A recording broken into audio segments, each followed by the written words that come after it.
Should I be negative?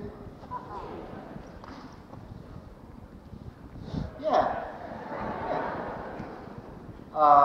Okay. No, I decided I would say something that cropped up recently because I think it has some bearing on something, and you can decide what it has bearing on. Someone was interviewing me, and they said, Mr. Jarrett, the world has changed a lot in the last few months, and there's the war, and everybody's talking about it. Everyone's aware of that, and I wanted to know if that would affect the music you play when you improvise. And I said, no. I mean, the world's been screwed up much longer than those few months.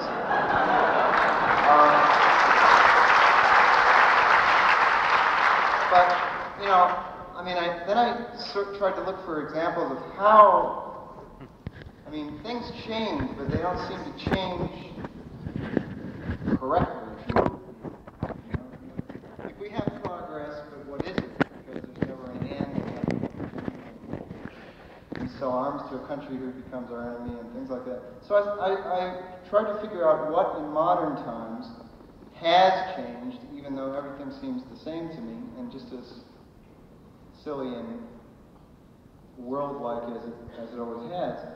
And I think one of the things that came up to me was that we've more and more, after the written word and lawyers and advertising and politics have become so much a part of our lives every day, we start to believe not what someone does, but how well they justify what they did. So, let's say that you make a big mistake. And then I thought, okay, how does this apply to music? And it applies this way. If you're improvising, if you play the right note, you don't justify it. There's no need to justify it. If you play the wrong note, you need 1,000 notes to justify that.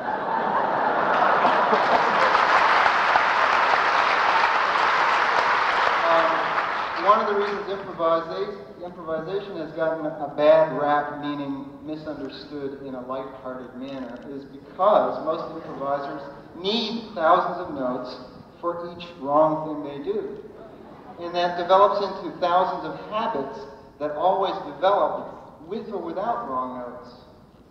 So I think in the world, then I started to try to figure out, other than music, these things tie together, believe me. Someday they will tie together. Today, for example, yesterday I went into a bookstore, which was the second bookstore I had been into in a week. One was in San Francisco, one was in New York, and as I walked into both bookstores, I heard what I would call lobotomy music. You call it New Age music.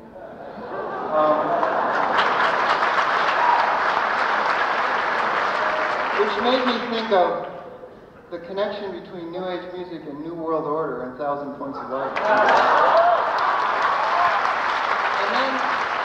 And then I realized, okay, I'm in a bookstore and they're doing this. This must be hip right now because, you know, it's just got to be hip. But the next experience just kind of blew away any semblance of order in even that world, that sort of banal world of what to put on the music system, because I walked into the fashion sportswear department at Saks, and they were playing the second movement of one of Bach's violin concertos. And on a far corner of the wall, I saw this on a sweatshirt. Failure only begins when you give up trying to succeed.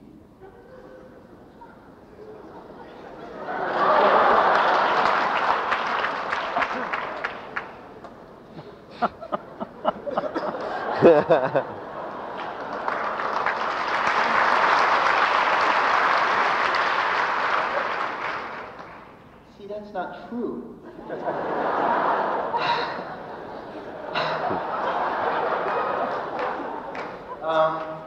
I don't think Bach tried to write that movement the way it sounded on the speakers, the way that sweatshirt suggested. And I don't think people that walk into bookstores want to fall asleep before they see the first title of the book. And I don't think improvisers, you know, in general, understand that actually they are doing something incredibly profound, and that it takes the kind of responsibility that anything important takes. And when you go back to seeing what makes something valid, it is the seed action of that thing. If the seed action is we are salesmen, therefore we sell arms, there's, you know, how many thousands of justifications do we need for that? You know? So in improvising, if I'm an improviser and I think about that, then I feel very serious about it, and I thought I'd just share that with you. And I also laugh once in a while, but